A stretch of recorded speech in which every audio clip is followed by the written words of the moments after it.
రేణుకక్క సంస్మరణ సభకు కడవెండి గ్రామానికి కూడా చాలామంది ప్రజా సంఘాల నేతలతో పాటు పీఓడబ్ల్యూ నేతలు కూడా తరలివచ్చారు. దీనికి సంబంధించి కూడా మావోయిస్టు సానుభూతి పరులు అలాగే వామపక్ష భావజాలం ఉన్న వాళ్ళే కాకుండా గ్రామస్తులు కూడా ప్రతి ఒక్కరు వచ్చి ఇక్కడ రేణుకకు సంస్మరణ సభలో పాల్గొని నివాళులు అర్పిస్తున్నటువంటి పరిస్థితి. ప్రస్తుతానికైతే పీఓడబ్ల్యూ సంధ్య మేడం గారు మనతో ఉన్నారు. ఒక్కసారి ఇక్కడ పరిస్థితి చూస్తుంటే ఒక రకమైనటువంటి భావోద్వేగమైనటువంటి వాతావరణం అయితే కనిపిస్తుంది. ఎక్కడ చూసినా కానీ రేణుక లేదన్నటువంటి చేదు నిజాన్ని జీర్ణించుకోలేక కడవెండి గ్రామస్తులు కంటతడి పెడుతున్నటువంటి పరిస్థితి.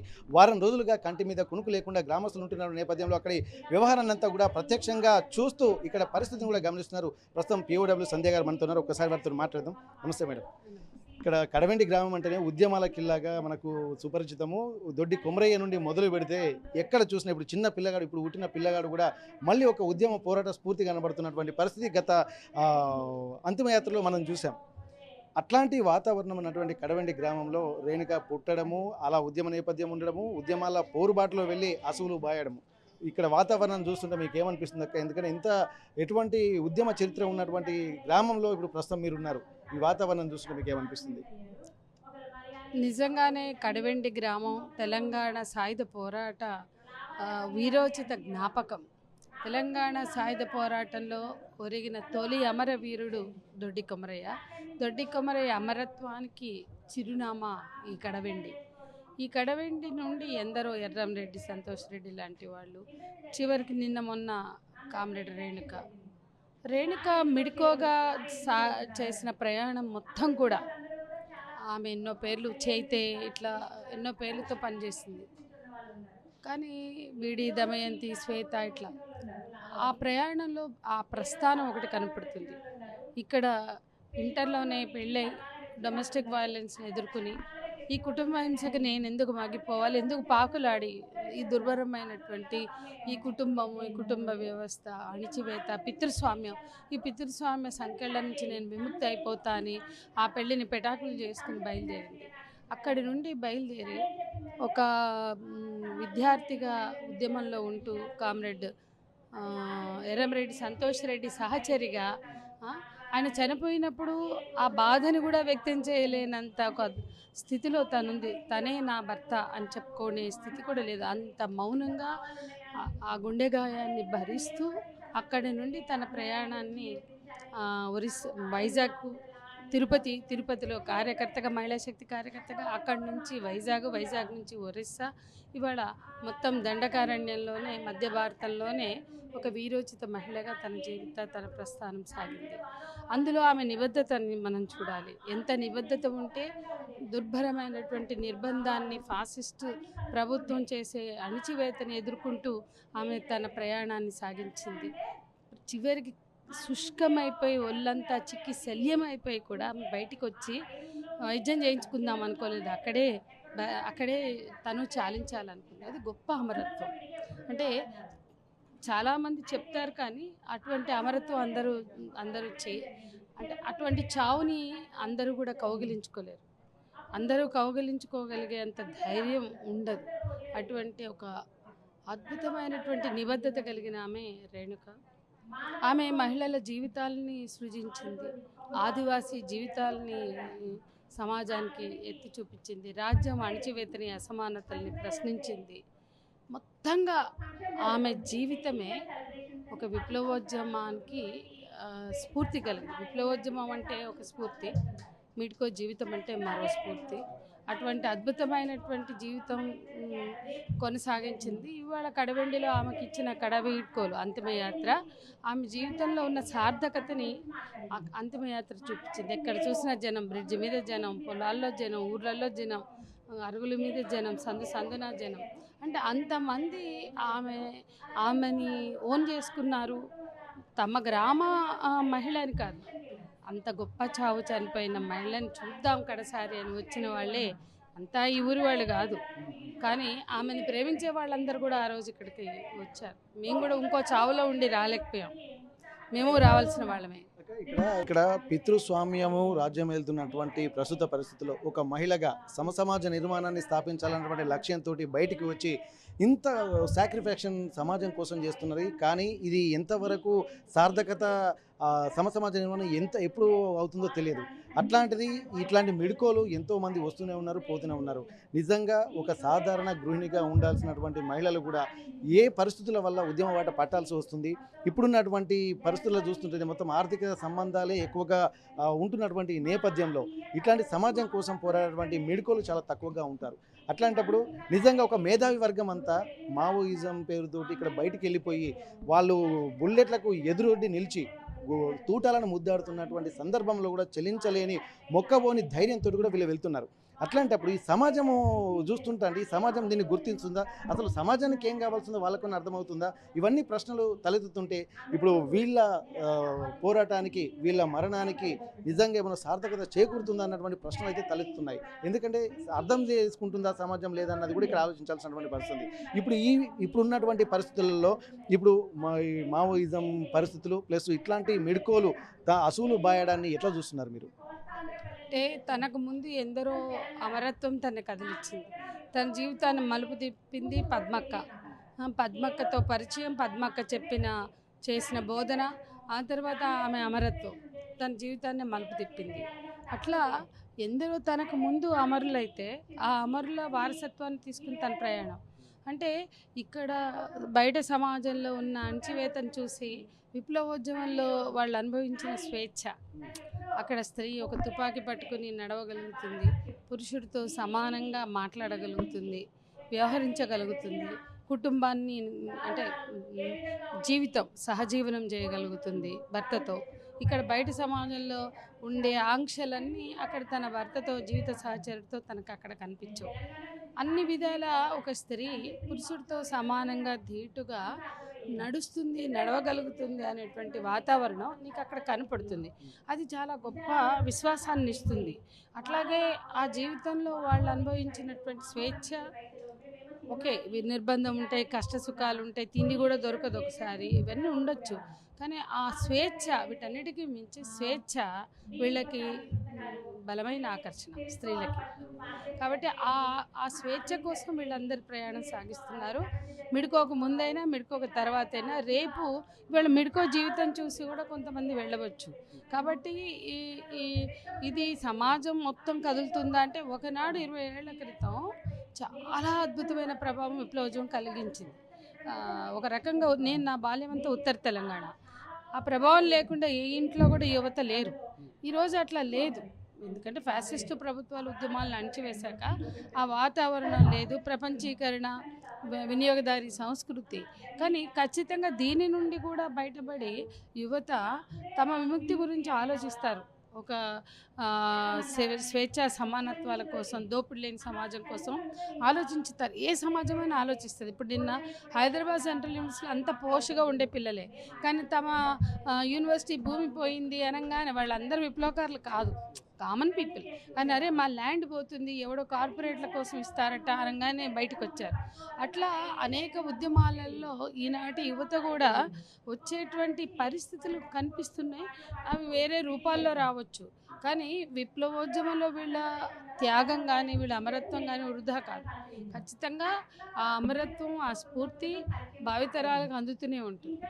ఇప్పుడు మెడుకోగా తను మొన్న ఛత్తీస్గఢ్ ఎన్కౌంటర్ల తర్వాత మావోయిస్టులు కూడా భారీ మూల్యం చెల్లించుకుంటున్నటువంటి ఈ తరుణంలో మావోయిస్టులు ఒక పిలుపునిచ్చారు, చర్చలకు మేము సిద్ధమని చెప్పి. ఒకప్పుడు ప్రభుత్వాలే చర్చలకు వెళ్తున్నటువంటి నేపథ్యం నుండి ఇప్పుడు మావోయిస్టులు కూడా చర్చలకు సిద్ధమని చెప్తున్నటువంటి పరిస్థితుల్లో ప్రభుత్వాలు అసలు స్పందన కరువైనట్టుగా అనిపిస్తుంది. అసలు ప్రభుత్వాల స్పందన ఎట్లా ఉంటే బాగుంటుంది? అసలు చర్చలకు వాళ్ళు సిద్ధంగా అనుకోవచ్చా, లేకపోతే మావోయిస్టులు బలహీనపడ్డారు కాబట్టి వాళ్ళు ఒక చిన్న చూపు చూస్తున్నటువంటి వ్యవహారంగా దీన్ని చూడొచ్చా? అంటే వీళ్ళు మాట్లాడితే అక్కడ మావోయిస్టులు ఉన్నారు, అభివృద్ధి నిరోధకులను మాట్లాడుతున్నారు. ఫస్ట్ అది అబద్ధం. మావోయిస్టులు భుజాలు మెంచి తుపాకీ పీలుస్తున్నారు. ఇవాళ అభివృద్ధికి ఆటంకం మావోయిస్టులు కాదు. ఎందుకంటే ఆదివాసీలని డిస్ప్లేస్ చేసి, విధ్వంసం చేసి, వాళ్ళ జీవితాలని నాశనం చేసి, వాళ్ళని అడవి నుండి గెంటి వేసి ఎలగొట్టి ఆ అడవిని అదానీ లాంటి వాళ్ళకి అప్పచెప్తే వాళ్ళు ఓవర్ నైట్ లక్షల చెట్లు నరికేసి వాళ్ళ ఆ భూమి కింద ఉన్న కంచి సంపదని దోచుకెళ్తారు. అందుకోసమే వాళ్ళు ఈశాన్య ప్రాంతాల్లో జాతుల మధ్య చిచ్చు పెట్టారు, అక్కడ వనరుల దోపిడీ చేస్తున్నారు. అట్లాగే అనేక ప్రాంతాలు ఇప్పటికే అదాని అంబానీ లాంటి వాళ్ళకి, వేదాంత సాఫ్ట్ లాంటి వాళ్ళకి అడవి కానీ అడవి భూములు కానీ తీసుకుని వాళ్ళు మైనింగులు చేస్తున్నారు. ఆ మైనింగులు చేసేటప్పుడు వాళ్ళకి అడ్డొచ్చేది ఎవరు? ఆదివాసీలు. కాబట్టి వాళ్ళ కార్పొరేట్ల దోపిడీకి అడ్డొచ్చే ఆదివాసీలని గెంటి వేయాలంటే ఆదివాసీలకు అండగా ఉన్నారు అన్నలు కాబట్టి, విప్లవకారులు కాబట్టి ఈరోజు వాళ్ళని మట్టు పెడుతున్నారు, లేదా వాళ్ళ మీద యుద్ధం చేస్తున్నారు. దానికి ఆపరేషన్ కగార్ అన్నారు, అంతిమ యుద్ధం అని. ఎవడు? ఈ దేశవాసుల మీద, ఈ దేశ ప్రజల మీద. వీళ్ళేమైనా విదేశీలా? అసలు ఏ కారణం చేత యుద్ధం ప్రకటిస్తారు? ఎందుకు? ఒక దేశంలో ప్రజాస్వామ్యబద్ధంగా, రాజ్యాంగబద్ధంగా ఎన్నికైన ఒక ప్రభుత్వం తన సొంత ప్రజల మీద, మూలవాసుల మీద, ఈ దేశవాసుల మీద యుద్ధం ప్రకటించడానికి వాళ్ళకున్న హక్కు ఏంటి అంటే ట్రెజర్ హాంట్ చేయాలి. కాబట్టి అడ్డొచ్చిన పచ్చదనాన్ని గ్రీన్ హాంట్ చేస్తారు, పచ్చదనాన్ని వేటాడడానికి. అడ్డొచ్చిన ఎర్రదనాన్ని వేటాడడానికి రెడ్ హాంట్ చేస్తారు. అదే ఈరోజు ఆపరేషన్ కగార్. అంటే వాళ్ళ అంతిమ లక్ష్యం ఖనిజ సంపద దోపిడీ. అందుకని స్పష్టంగా ఈ దేశ ప్రజలు అర్థం చేసుకోవాలి. నిజంగా ప్రజల మీద ప్రేమ ఉంటే ఈ పాలకులు హిందూ మతాన్ని వాడుకుంటారు కదా. మెజారిటీ హిందువుల మీద పన్నుల భారం ఎందుకు వేస్తారు? అంతర్జాతీయ క్రూడ్ ఆయిల్ ధరలు తగ్గినా వీళ్ళు ఎందుకు పెంచుకుంటూ పోతారు? దానివల్ల పొద్దున్న లేస్తే మాట్లాడే హిందూ మతం అని మాట్లాడే మీ హిందువులు కూడా బలవుతున్నారు కదా. కాబట్టి మీకు హిందువుల మీద ప్రేమ లేదు. ఉంటే ఆ ట్యాక్సేషన్ ఉండదు, ఆ ధరల పెంపుదల ఉండదు, ఆ పెట్రోల్ డీజిల్కి వంట గ్యాస్ ధరల పెంపుదల ఉండదు. మీకు మీ ప్రజల మీద ప్రేమ లేదు. మీకు ఓట్లు కావాలి, సీట్లు కావాలి, కార్పొరేట్ల గులాంగిరి కావాలి, విదేశీ సామ్రాజ్యవాదులకి గులాంగిరి చేయాలి. ఆర్ఎస్ఎస్ పంథా అది.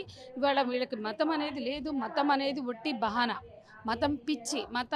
మతం పేరుతో చిచ్చు పెడతారు. నిజంగా హిందూ ప్రజల మీద ప్రేమ లేదు. మతం మీద మీకు ప్రేమ ఉంది. అధికారంలోకి వచ్చి ఆ రోజు బ్రిటిష్ వాళ్ళకి గులాంగిరి చేశారు, ఈరోజు ఆ రోజు తెల్లదొరలకు చేశారు, ఈరోజు నల్లదొరలకి గులాంగిరి చేయడానికి మీకు పాలన కావాలి. కార్పొరేట్ల కోసం పాలన చేయడం కోసమే. ఎక్కడ వీళ్ళ పాలిత రాష్ట్రాల్లో పబ్బులు మూసేయరు, ఎక్కడ వీళ్ళ పాలిత రాష్ట్రాల్లో సామ్రాజ్యవాదాన్ని వ్యతిరేకించరు. ఇంకేంటి? సామ్రాజ్యవాదాన్ని వ్యతిరేకించకుండా, విదేశీ సంస్కృతిని వ్యతిరేకించకుండా ఇవాళ మిస్ వరల్డ్ పోటీలు జరుగుతున్నాయి. ఒక బీజేపీ విహెచ్పి వాళ్ళని మాట్లాడొద్దన్నారట. ఆర్ఎస్ఎస్ అసలు ఆ ప్రాంతానికి కూడా వెళ్ళొద్దందట. బీజేపీ అసలే మాట్లాడదు. గత సంవత్సరం ముంబైలో 71వ ఎడిషన్ మిస్ వరల్డ్ జరిగినాయి. అక్కడ ఆర్ఎస్ఎస్ కేంద్రం నాగ్పూర్గా ఉన్న మహారాష్ట్రలో మిస్ వరల్డ్ జరిగింది. ఒక్కడు మాట్లాడలా. ఇంకా పొద్దున్న లేస్తే భారతీయ సంస్కృతి అని మాట్లాడే హక్కు మీకు ఎవడిచ్చాడు? భారతీయ సంస్కృతి మీ మీ పత్తికట్ట ఏముందని మీరు మిస్ వరల్డ్ పోటీలు జరిపారు ముంబైలో? మీ మహారాష్ట్రలో అధికారంలో ఉంది శివసేన, బీజేపీ. ఎప్పుడైనా మరి శివసేన, బీజేపీలు మాట్లాడే దేశీయ సంస్కృతి మీ మిస్ వరల్డ్లో ఏం కనపడిందని? అంటే విదేశీ గులాములు వీళ్ళు, విదేశీ పాలన. ఆ రోజు బ్రిటిష్ మహారాణికి గులాంగిరి చేసి సైనిక వందనం చేశారు. జీ హుజూర్ జో హుకుమ్ అంటూ వీళ్ళు బానిసలుగా ఆ రోజు నుంచి ఈ రోజు కూడా బతుకుతూ ఈ దేశ ప్రజలు బతకమంటున్నారు. అట్లా బతకము.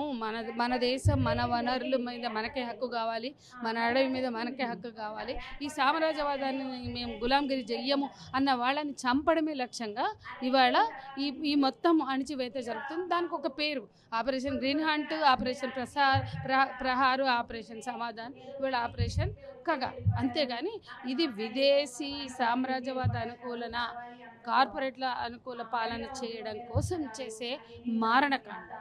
ఇప్పుడు చూసినట్టయితే మీరు చెప్తున్నారు ఇక్కడ ప్రజాస్వామ్యవాదం నశింపజేస్తున్నారని చెప్పి అంటున్నారు. ఇప్పుడు ప్రజాస్వామ్యవాదం కోసం పోరాడుతున్నటువంటి తరుణంలో ఇట్లాంటి నేపథ్యంలో కూడా కొన్ని సందర్భాలు ఎట్లా కనిపిస్తున్నాయి అంటే, ఇప్పుడు ఆయుధాలు ఉండడం వల్లనే భారత కమ్యూనిస్టు పార్టీ మావోయిస్టుని ఒక నిషేధంగా చేసినటువంటి పరిస్థితి.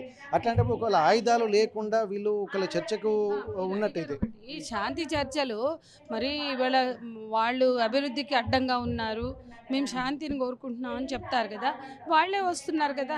మీరు ఎందుకు గన్ డౌన్ అని మాట్లాడుతున్నారు? కండిషన్గా గన్ డౌన్ కాదు, శాంతి చర్చలు చేస్తామనే వాళ్ళు ముందు పిలిచి చర్చించండి. గన్ డౌన్ అనే కండిషన్ పెట్టాల్సిన అవసరం లేదు.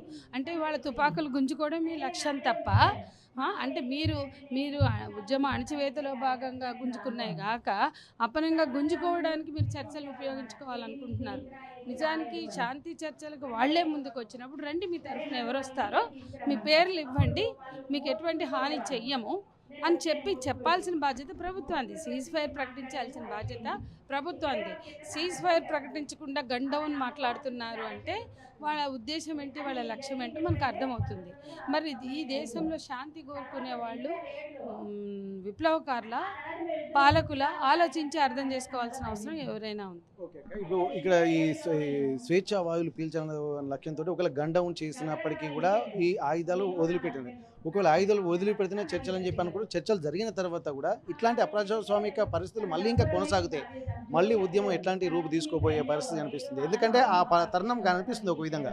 ఎందుకంటే రాజ్యం తన స్వభావంతో ఉంటుంది. రాజ్యం స్వభావం అధికార యంత్రాంగాన్ని చేతిలో పెట్టుకుని దోపిడీ చేయడమే.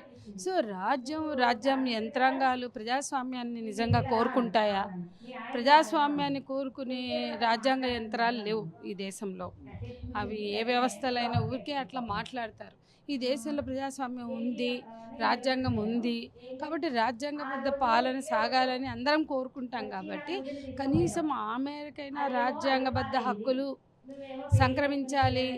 ఆ మేరకైనా పరిరక్షణ అనేది, హక్కుల పరిరక్షణ ఉండాలంటే కొన్ని జాతుల, కులాల లేదా అసమాన జీవితాలకి ఒక భద్రత కావాలి. అది స్త్రీలైనా, జాతులైన, కులాలైన, మతమైనా. కాబట్టి అంతేకాకుండా రాజ్యాంగం జీవించే హక్కుకి భద్రత కలిగిస్తుంది, ఉపాధి హక్కుని భద్రత, అవన్నీ అమలు కావట్లా. కనీసం మాట మాత్రమైనా మాట్లాడుతుంది. కాబట్టి రాజ్యాంగం అమలు కావాలి. రాజ్యాంగం ప్రసాదించిన హక్కులు అందరికీ ఉండాలని కోరుకుంటున్నాం. కానీ ఇన్నేళ్ల స్వతంత్రంలో ఈ రాజ్యాంగం అమలైందా? ఈ రాజ్యాంగం అమలు కాలేదు. కాబట్టి ఇవాళ ఈ పాలకులు ఏదైతే మాట్లాడుతున్నారో అది బూటకం. కాబట్టి ఇవాళ చర్చలు జరిపిన ఈ రాజ్యం రాజ్యాంగ యంత్రం రేపు ఏం మాట్లాడుతుందో, ఎట్లా ప్రవర్తిస్తుందో అంచనా లేని వాళ్ళం కాదు ఖచ్చితంగా. కానీ ఒక ప్రజాస్వామిక వాతావరణాన్ని బతికించుకోవాల్సిన అవసరం ఉద్యమం ఉంది. కొద్దిమంది దేశంలో ఉండే 130 కోట్ల పైగా ప్రజలు ఉన్నప్పుడు కొద్దిమంది ఆయుధాలు పట్టి చేసే యుద్ధం సరిపోతుందా? ఎప్పుడైనా రాజ్యం అనేది అణిచివేస్తుంది. రాజ్యాంగ యంత్రం మీద వీళ్ళు హక్కులు అడుగుతున్నారు, ఇచ్చి పడేద్దాం, వీళ్ళు సమానత్వం కోరుకుంటున్నారు, ఇచ్చేద్దాం అనుకోదు. ఎప్పుడైనా ఆధిపత్య కులాలకి, ఆధిపత్య వర్గాలకి ఊడిగం చేసేదే రాజ్యం. కాబట్టి వాళ్ళు అణిచివేత వైపే ఉంటారు. ఆ అణిచివేతని ఎదుర్కోవడం కోసం బలమైనటువంటి ప్రజాస్వామ్య ఉద్యమాలు అవసరం. అప్పుడు ఎప్పుడైతే బలమైన ప్రజాస్వామ్య ఉద్యమాల్ని మనం నిర్మించగలుగుతాం, బలమైన ప్రజాస్వామిక గొంతులు వినపడతాయో, ప్రజలు దిగుతారో, కనపడతారో, ప్రజలు రోడ్ల మీదకి వస్తారో, అప్పుడు ఈ రకమైన అణచివేతలకి చెక్ ఉంటుంది. కాబట్టి ప్రజలు రోడ్ల మీదకి రావాలి, గొంతు వినిపించాలి, ప్రశ్నించాలి, నిరసన గొంతులు వినిపించాలి. అప్పుడు మాత్రమే ప్రజాస్వామ్యం బతుకుతుంది. ప్రజాస్వామ్యం బతికితే మిగతా హక్కుల కోసం ఉద్యమాలు సాగుతాయి. అయితే ఇక్కడ గమనించినట్టయితే ఇక్కడ ప్రజాస్వామ్యము పరిడి వెళ్ళాలంటే ప్రజలు కూడా తమ హక్కుల కోసం బయటికి రావాల్సినటువంటి అవసరంగా కనిపిస్తుంది. ఎందుకంటే విదేశీ శక్తులకు దోచిపెట్టే కుట్రలో భాగంగానే నేడు ప్రజాస్వామ్యం పేరుతో పాలన సాగుతుందని చెప్పి అంటున్నారు. ఇవన్నీ కూడా ఒక చెప్పుడు మాటలకే పరిమితం అయితే తప్ప ఆచరణకు వచ్చేసరికి అన్ని బూటకమైనటువంటి ఒక ఆలోచనలు కూడా చేస్తున్నారు. ఇక్కడ మిడుకోగా ఒక మినుగురు పురుగులాగా ఒక స్వేచ్ఛ సమాన వాయువులు పీల్చాలన్నటువంటి లక్ష్యంతో బయటికి వెళ్ళినటువంటి రేణుక తను ఒక స్వచ్ఛమైనటువంటి జీవితాన్ని గడిపింది. ఆ జీవితాన్ని సార్థకత చేసుకోవడంలో భాగంగా గత అంతిమ యాత్రని నిదర్శనంగా చెప్తున్నటువంటి పరిస్థితి. ఇట్లాంటి ప్రజాస్వామ్యం విదేశీ శక్తుల వలలో పడి ఇక్కడ కూని అవుతుందన్నటువంటి ఒక సూచనలు చేస్తున్నారు. ఏది ఏమైనప్పటికీ కూడా ప్రజాస్వామ్యం పరిడి వెళ్ళాలంటే ప్రజలు తమ హక్కుల కోసం పోరాడాల్సినటువంటి అవసరం అయితే కనిపిస్తుంది. ఇక్కడ కొన్ని బూటకపు ఎన్కౌంటర్లను నిషేధించాల్సినటువంటి అవసరం అయితే కనిపిస్తుంది. దీంతో పాటు ఆదివాసుల హక్కుల కోసం ఎవరైతే వెన్నుదన్నుగా నిలబడుతున్నారో వాళ్ళను అంతమొందిస్తే అటవీ భూములతో పాటు అక్కడ ఉన్నటువంటి సహజ వనరుల్ని దోచుకోవడంలో ఈజీ అవుతుంది. అది విదేశీ శక్తులకు దోచిపెట్టేటువంటి కుట్ర సులభతరం అవుతుందన్నటువంటి ఒక లక్ష్యంతో ఆపరేషన్ కగార్, అలాగే కొన్ని ఈ గ్రీన్ హంట్ పేరుతోటి, అలాగే ప్రహార్ పేరుతోటి ఇక్కడ కొన్ని ప్రణాళికలు వేస్తున్నటువంటి పరిస్థితి కనిపిస్తుంది. ఈ ప్రణాళికలకు చెక్ పెట్టాలంటే మాత్రం ప్రజలే స్వచ్ఛందంగా ముందుకు వచ్చి తమ హక్కులను కాపాడుకోవాల్సినటువంటి విషయాన్ని గుర్తిరగాల్సినటువంటి అవసరాన్ని కూడా గుర్తు చేస్తున్నటువంటి పరిస్థితి.